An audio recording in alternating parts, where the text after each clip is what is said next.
Hello বন্ধুরা, কেমন আছো তোমরা সবাই? আশা করি সবাই খুব ভালো আছো। তো দেখো, আজকে আবার আমি একটা নতুন ব্লগ নিয়ে চলে এসেছি। তো আজকে আমরা সবাই মিলে রওনা দিচ্ছি কাশ্মীরের উদ্দেশ্যে। সেই জন্য আমরা সকালবেলায় উঠে রেডি হয়ে গেছি। আর দেখতেই পাচ্ছ আমরা ফুল রেডি, এবং এখন ঘড়িতে বাজে প্রায় 6:15। তো এখন আমরা বেরিয়ে পড়ব।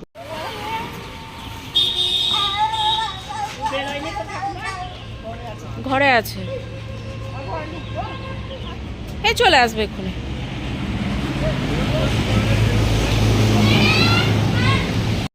আমাদের লাগেজ বেশি থাকার কারণে আমাদের দুটো গাড়ি করতে হয়েছিল। তো আমরা একটা গাড়িতে গেছিলাম আর একটা গাড়িতে পুরো লাগেজ গেছিলো। আমরা প্রথমে একটা গাড়িই করেছিলাম, তারপর দেখলাম লাগেজ প্রচণ্ড বেশি হয়ে গেছে, সেই জন্য আর একটা গাড়ি করতে হয়েছিল। তো আমরা রামপুরহাট থেকে যোশীডি গিয়েছিলাম। যোশীডি স্টেশন থেকে আমাদের ট্রেন ছিল। তো সেখান থেকে আমাদের ট্রেন ছিল পূর্বা এক্সপ্রেস। আমাদের প্রথমে জালিয়ানাবাগ এক্সপ্রেসে যাওয়ার কথা ছিল, কিন্তু অন্য ট্রেনে ভুল করে টিকিট কাটা হয়ে গেছিলো, সেই জন্য সেটাকে ক্যান্সেল করে আমরা যোশীডি থেকে পূর্বা এক্সপ্রেসে দিল্লি যাওয়ার সিদ্ধান্ত নিই। সেই জন্যই প্রথমে আমরা রামপুরহাট থেকে গাড়ি করে যোশীডি স্টেশন গেছিলাম, তারপর সেখান থেকে ট্রেন ধরেছিলাম।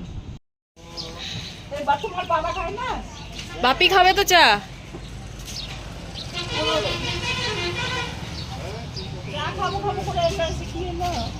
আমি আর চা খাবো না, আমি চা খেয়ে এসেছি। টুই টুইকে নিয়ে এলে না? টুই টুইকে খাবার দেবে কে এবার? পাত্তাবাড়িতে কিছুক্ষণ দাঁড়িয়েছিলাম। তো সেখান থেকে আমরা চা খেয়ে সোজা বেরিয়ে পড়ি যোশীডি স্টেশনের উদ্দেশ্যে। তো আমরা অলরেডি স্টেশনে পৌঁছে গেছি, এবং গাড়ি থেকে আমাদের সব ব্যাগপত্র নামানো হচ্ছে। আমরা যেহেতু 9টা সাড়ে 9টার দিকে পৌঁছে গেছিলাম, তাই অনেকক্ষণ হাতে আমাদের টাইম ছিল।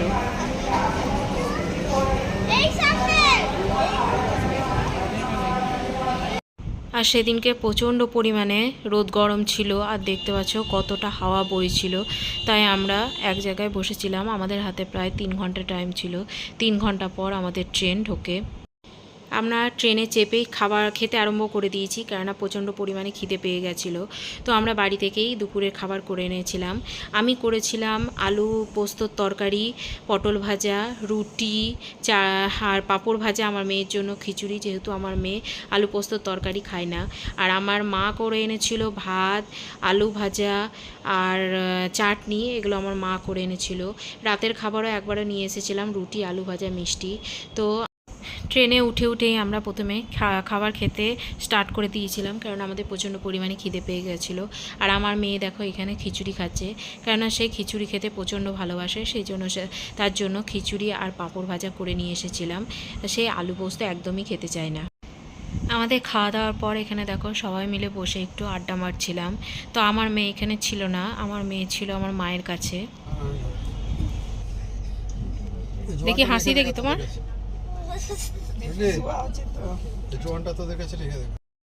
খাওয়া দাওয়া সেরে সবাই মিলে আমরা একটু শুয়ে রেস্ট করছিলাম, কেননা সে ভোর 3টের সময় ওঠা হয়েছিল। সেই জন্য শরীর প্রচণ্ড টায়ার্ড হয়েছিল, তাই একটু শুয়ে রেস্ট করে নিলাম। তারপর বিকেলবেলায় অর্ডার করা হয়েছিল পনির পকোড়া, তো সেটাই সবাই মিলে খাওয়া হচ্ছে এখন।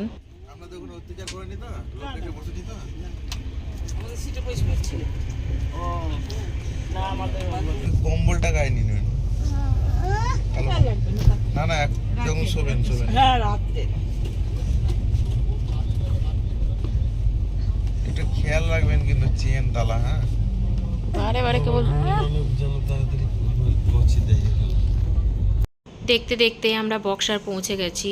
তো আমরা যেহেতু রাতের ডিনার নিয়ে এসেছিলাম, আমরা রাতের ডিনারে নিয়ে এসেছিলাম রুটি, আলু ভাজা, মিষ্টি। তো সবাই মিলে রাতের ডিনার সেরে আমরা শুয়ে পড়েছিলাম। দেখো আমার মেয়ে অলরেডি এখানে শুয়ে পড়েছে, এবং এসি প্রচণ্ড পরিমাণে ঠান্ডা করে দিয়েছিল, তাই আমার মা দেখো এখানে চাদর ঢাকা নিয়ে আছে। আমার মেয়ে দেখতে পাচ্ছ ঘুমিয়ে পড়েছে। আমি আমার মেয়ে একটা সিটেই শুয়েছিলাম।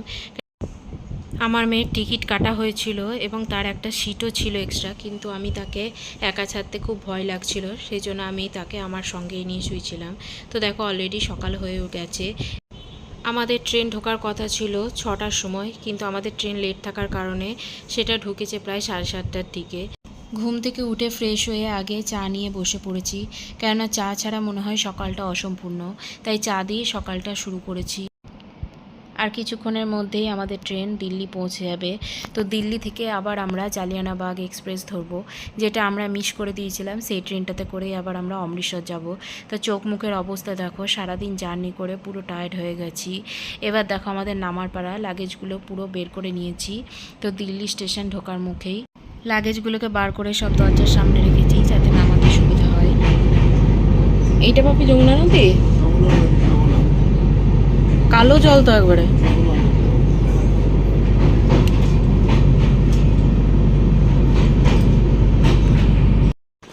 আমরা দিল্লি পৌঁছে গেছি।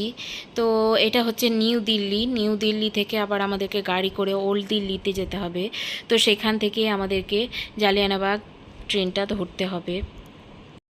ট্রেনটা লেট করায় আমাদের হাতে টাইম একদম ছিল না, সেই জন্য তাড়াহুড়ো করে স্টেশন থেকে বাইরে বেরিয়ে আগে আমরা গাড়ি বুক করি। তো গাড়ি বুক করে সোজা চলে যাই ওল্ড দিল্লি। তো ঘড়িতে তখন প্রায় 8টা বাজে, আর আমাদের 9টার দিকে ওল্ড দিল্লি থেকে জালিয়ানাবাগ ট্রেনটা আছে। সেই জন্য আমরা তাড়াহুড়ো করে আগে বেরিয়ে পড়লাম। দালালরা ভুল করে অন্য ট্রেনের টিকিট কাটায় আজ আমাদেরকে এত জার্নি করে আসতে হলো। আমাদেরকে সেই জালিয়ানাবাগেই ধরতে হলো, কিন্তু আমাদেরকে এতটা জার্নি করে আসতে হলো। দেখো আমরা পৌঁছে গেছি দিল্লি স্টেশন। আর তখন দিল্লিতে কিন্তু ঠান্ডা ছিল, তাই আমার মেয়েকে আমি সোয়েটার পরিয়ে দিয়েছি। এই তো আমাদের সঙ্গীদের সঙ্গে সব দেখা।